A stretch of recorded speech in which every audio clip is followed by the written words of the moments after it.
Chapter 7, Shadows in the Stacks. The familiar scent of parchment and dust in the Hogwarts library was a balm after the disorienting, ozone-tainted air of the mirror dimension. Harry pushed himself up from the solid wooden floor, the groans of shifting architecture replaced by the profound, comforting silence of knowledge at rest. Moonlight streamed through the tall, leaded windows, illuminating dust motes dancing in its beams. Beside him, Ron groaned, clutching his shoulder, where the shadow entity's claw had torn through his robes, revealing angry, welted skin beneath. Hermione sat upright, her breath coming in shaky gasps, her fingers tracing the spot on the library table where the corrupted shard had lain only moments before. Her robes were torn at the shoulder, a dark smear marking her cheek. "Gone," Hermione whispered, her voice rough. She touched the tabletop again. The shard, it vanished when we fell through, like it was consumed. She looked around the blessedly stable, immobile library, her expression a mixture of profound relief and lingering terror. The warped obsidian walls and void staircases were replaced by reassuringly straight shelves laden with familiar tomes. Ron struggled to his feet, wincing as he moved his injured arm. "Good riddance," he muttered, though the bravado was thin. He looked from Hermione to Harry, the raw anger from their earlier confrontation absent, replaced by exhaustion and a dazed sort of awe. "You all right?" he asked Hermione gruffly, avoiding her eyes for a second before forcing himself to meet her gaze. Hermione nodded, standing shakily. Shaken, bruised, but thanks to you two, both of you. Her eyes lingered on Ron, then included Harry. "What you saw on that wall." Her voice faltered, the image of Harry and Ron turning their backs still vivid. Ron flushed crimson, staring fixedly at a spot on the floor near Madame Pince's ladder. "Didn't mean it," he mumbled, the words thick. "What I said, in the common room, before you vanished," he gestured vaguely, "was being a right git, scared mostly." He finally met Harry's eyes, the stubborn pride warring with genuine contrition. "And you, figuring out how to fight those things, that was clever, really clever." The compliment sounded rusty, unused. Harry felt a knot loosen slightly in his chest. The chessboard Ron had seen, the crushing insignificance, that fear hadn't vanished. The vision of abandonment hadn't been erased from Hermione's memory. But the raw hostility that had driven them apart was momentarily buried under the shared weight of the ordeal. "We learned their weakness," Harry said, the implications settling heavily. "But Snape was right. The corruption spreads. That shard came from Lockhart's vanity. Any broken mirror, any reflective surface." He thought of the cracked mirror of Erised, patched but not healed, pulsing violet in the 7th floor corridor. "We need to warn him. Properly. Tell him everything." Hermione picked up her beaded bag, her expression shifting from relief to resolute focus. She pulled out the heavy tome she'd been studying before her capture. Reflections and Rifts, the thinnest of the glass. Its cover was slightly scuffed. "He needs to know about the fear," she said, her voice gaining strength, "how they use it, amplify it. It wasn't random, what they showed us. It was our deepest insecurities, made manifest." She looked meaningfully between them, the unspoken understanding clear. The cracks in their friendship had provided fertile ground for the dark entities. "And this," she tapped the book. "There might be more here. Context. We can't go to Snape half prepared." Ron shifted uncomfortably, glancing towards the library entrance. "Can't this wait? My shoulder feels like it's been gnawed by a blast-ended scroot, and Pomfrey won't ask questions if we show up before curfew's technically broken." He gestured towards the moonlight. "We've got maybe 10 minutes. "He's right, Hermione," Harry said, the urgency of Ron's injury overriding academic curiosity. The adrenaline was fading, leaving him bone-tired and acutely aware of the throbbing ache in his own muscles. "We need to get Ron looked at, and we need to be in the tower before Filch does his rounds. Snape can wait until morning." He saw the protest forming on Hermione's lips. "We have the knowledge now. That's what matters most. How to fight them. Snape needs that information above all else." Hermione hesitated, clutching the book, then nodded reluctantly. "All right, but first thing tomorrow, and we stick together." Her gaze swept over Ron's injury and Harry's weary face. No more splitting up, not with reflections everywhere. She shuddered slightly, her eyes darting to the glass-fronted cabinet nearby, its surface reflecting the peaceful library scene, for now. The journey back to Gryffindor Tower felt both infinitely long and unnervingly short. The castle's usual nocturnal sounds, the creak of ancient wood, the sigh of drafts, seemed amplified, layered with the memory of the mirror dimension's groans and whispers. Every polished suit of armor, every dark window pane reflecting torchlight, felt like a potential gateway. Ron walked stiffly, his injured arm held close to his body. Harry kept scanning their surroundings, wands subtly ready, the lesson learned: trust nothing that shines. Hermione walked between them, the heavy book hugged to her chest, her eyes constantly moving, analyzing the environment with a new, wary intensity. The fat lady, half asleep, grumbled at the late password but swung open. The warmth and muted chatter of the common room hit them like a physical wall. A few fifth years looked up curiously from their revision near the fire, taking in their disheveled appearance, Ron's torn robes, Hermione's bruise. Ginny, reading in an armchair, immediately set her book down, her expression sharpening with concern. "Blimey, what happened to you lot?" Seamus asked, pausing his game of exploding snap with Dean. "Run into Peeves' uglier cousin?" "Library shelves," Ron muttered, heading straight for the stairs to the boys' dormitory. "Fell over. Big mess. Hermione got clipped." He didn't stop, disappearing upwards, his footsteps heavy on the stairs. The dismissal was clumsy, but plausible enough for the hour. Harry exchanged a look with Hermione. "We should see Pomfrey," he said quietly. "Ron's shoulder." "I know. Go with him," Hermione said, her voice low. "I'll get my bruise checked too. Meet you down here after? We need to talk, properly." Her gaze flickered towards the portrait hole, towards the castle beyond, thick with unseen threats. Harry nodded, following Ron up the stairs. The dormitory was mercifully empty except for Neville, already snoring softly. Ron was sitting heavily on his bed, gingerly trying to peel the torn fabric away from the inflamed welts on his shoulder. In the dim light, the marks looked livid, almost bruised, and faintly cold to the touch when Harry got closer. "Let me see," Harry said, pulling out his wand. "Episky might help a bit until Pomfrey sees it." Ron flinched as Harry carefully directed the healing spell. The skin knitted slightly, the angry redness fading a little, but a deep chill remained, and the marks didn't vanish entirely. "Feels cold," Ron grunted.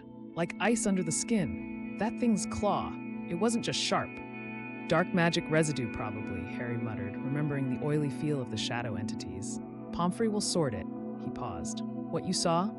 "The chessboard." Ron's jaw tightened. He stared at the canopy of his bed. "Yeah, stupid, isn't it? After everything, trolls, basilisks, ruddy dragons, still terrified of being insignificant." He let out a harsh breath. And then, freezing up when it mattered, Hermione had to. He trailed off, shame warring with the lingering terror of the vision. "You didn't hesitate, with the globe. You broke the shelf reflection for the first one," Harry pointed out, "and you shoved me out of the way of the pantsy thing." He sat down on his own bed, facing Ron. "We all froze at some point in there. It was designed to make us freeze, to feed on it." He remembered his own paralysis seeing the ruined future, the older, broken version of himself. Knowing the weakness, that's what matters now. Ron didn't look convinced, but he gave a curt nod. "Right, break the glass." He managed a weak, grim smile. "Simple enough, if you know which glass to break." They found Hermione waiting by the nearly extinguished fire downstairs. She'd cleaned the smear from her cheek, but a faint bruise was blossoming, and her robes were still torn. Madame Pomfrey had apparently been brisk. A faint sheen of bruise salve glistened on her skin. "She said it was a nasty knock, but nothing broken," Hermione reported quietly. "Ron?" "Cold," Ron said, rubbing his shoulder. "Pomfrey'll sort it tomorrow. What about the book?" He nodded towards Reflections and Rifts, now lying on the low table. Hermione's expression darkened. She opened the heavy cover. The pages where the corrupted shard had rested were marred. Not burned, but faded. As if the ink had been leached away, leaving only ghostly impressions of words and diagrams on the parchment. The area had a brittle, fragile feel. "It's damaged," she said, her voice tight with frustration. "The shard, it drained something from it, corrupted it. Whole sections near where it lay are unreadable, including," she added bitterly, "the chapters theorizing about entities inhabiting fractured reflections and methods of banishment." Harry felt a fresh chill that had nothing to do with the dying fire. "So, we have the weakness, shattering the specific reflection they're using, but no deeper understanding. No way to seal the cracks permanently. No way to fight them without a reflection handy. He thought of the vast, shifting landscape they'd escaped, the countless shimmering surfaces. Snape needs to know this too. "We go to him first thing," Hermione stated, closing the book with a decisive thump. "All of us, together. We tell him everything, the library, the entities, the fear, the weakness, and the damage to the book." She looked at Ron. "You need to be there. Your shoulder. It's evidence." Ron shifted uncomfortably but nodded. "Yeah, all right, but can we get some kip first? My brain feels like it's been scourgified." Sleep, however, was elusive. Harry lay staring at the crimson canopy above his bed. The silence of the dormitory wasn't the profound peace of the library or the comforting murmur of the common room. It was a thin veil over the whispering that still echoed faintly in his memory. Fragments. Feed. Every rustle of Neville's sheets, every distant creak of the castle, sounded like the shifting architecture of the mirror dimension. He saw Ron's frozen terror before the chessboard, Hermione's desperate defiance backed against the obsidian wall, the violet pulse of the patched mirror of Arist. Snape's warning about incursion points felt terrifyingly immediate. Lockhart's vanity shard had been a trap. How many others lay scattered, unnoticed, throughout the castle? In classrooms? In dormitories? The battlefield wasn't a distant dark forest. It was every window, every puddle, every polished trophy. And their only weapon was knowing how to break the glass that held their fears captive. It felt terrifyingly inadequate. Morning arrived gray and damp. Rain streaked the tower windows, blurring the grounds into watercolor smudges. The trio moved through the castle with a shared purpose, an unspoken tension tightening around them. Ron walked stiffly, his shoulder clearly paining him. Hermione clutched her damaged book. Harry scanned every reflective surface they passed. The suits of armor seemed to watch them with empty-eyed intensity. Raindrops on the windows fractured the outside world into 1,000 distorted images. The whispers felt louder in the daylight, a subliminal hum beneath the chatter of students heading to breakfast. They bypassed the Great Hall, heading straight for the dungeons. The air grew colder, damper. The gargoyle outside Snape's office seemed particularly grim in the gloom. Harry took a breath, raised his hand to knock, but the door swung open before his knuckles touched wood. Severus Snape stood framed in the doorway, his black eyes sweeping over them with unnerving swiftness, missing nothing. Ron's awkward stance and the tear in his robes, Hermione's bruise and the damaged book she held, Harry's own weary tension. His gaze lingered for a fraction of a second on Ron's shoulder before snapping back to Harry. His expression was unreadable, but the air around him crackled with suppressed intensity. "Potter," Snape said, his voice a low rasp that cut through the dungeon's chill. "Weasley, Granger." His lip curled slightly, the habitual disdain present, yet overlaid with something sharper, more urgent. "How fortuitous. Enter." He stepped aside, gesturing them into his office with a curt motion that brooked no delay. The heavy door clicked shut behind them, sealing them in the dim, cloying atmosphere of potions, ingredients, and ancient knowledge. Snape didn't return to his desk. He stood before them, his hands clasped behind his back, his eyes like chips of obsidian. "Report," he commanded, the single word heavy with expectation. The stabilizer held, briefly, but the locus, it has splintered. Harry exchanged a quick glance with Hermione. Snape already knew the patch was temporary, and he knew the corruption had spread. Before Harry could begin, Snape's gaze snapped to the book in Hermione's hands.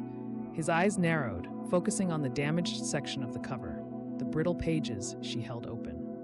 "Where?" Snape asked, his voice dropping to a dangerous whisper, devoid of its usual sarcasm, filled instead with a cold, hard dread. "Did you acquire that text, Miss Granger? And what precisely has been done to it?" Hermione flinched under the intensity of his stare, clutching the book tighter. The fragile truce of the night before, the shared ordeal, seemed insignificant under the weight of Snape's ominous presence. The splintered locus wasn't just the mirror of Erised anymore. It was spreading, and the evidence was clutched in Hermione's trembling hands. The shadows in the stacks had followed them out, and now they loomed large in Snape's dim office. Length, medium chapter completed, approx 2,900 words. Assessment. Chapter focuses on the immediate aftermath of the mirror dimension escape, exploring the trio's fragile reconciliation and the psychological, physical toll of their ordeal. It reinforces the discovered weakness, shattering reflections, while introducing a new complication, the corrupted book, and escalating the threat through Snape's ominous revelation of the splintered locus. Pacing balances character moments with rising tension. Editor notes, key narrative alignment directly follows Chapter 6's escape, addressing the physical and emotional fallout while advancing the core cracked reflections arc by confirming the entity's weakness and introducing the spreading corruption, splintered locus damaged book. Character development explores the trio's fragile reconciliation forged through shared trauma, focusing on Ron's shame/relief, Hermione's analytical drive mixed with fear, and Harry's burden of leadership. Snape's urgency is heightened. Style consistency maintains third-person limited POV, primarily Harry, past tense, descriptive language matching previous chapters. Dialogue reflects established character voices, Ron's gruffness, Hermione's precision, Snape's intensity. Continuity directly addresses wounds from Chapter 6, Ron's shoulder, Hermione's bruised, vanished shard. References the fear manifestations, chessboard, abandonment, the patched mirror, violet light, Lockhart's vanity shard, and Snape's prior warnings. Uses the damaged book from Chapter 4. Structural flow moves from library aftermath, Gryffindor Tower, physical care and tentative talk, restless night, confrontation with Snape. Scene transitions use location shifts and sensory details, library silence, common room warmth, dungeon chill. Pacing begins with relief, transitions to tension over unresolved issues and injury, builds dread through the damaged book and Snape's ominous presence. Ends on a high-stakes cliffhanger.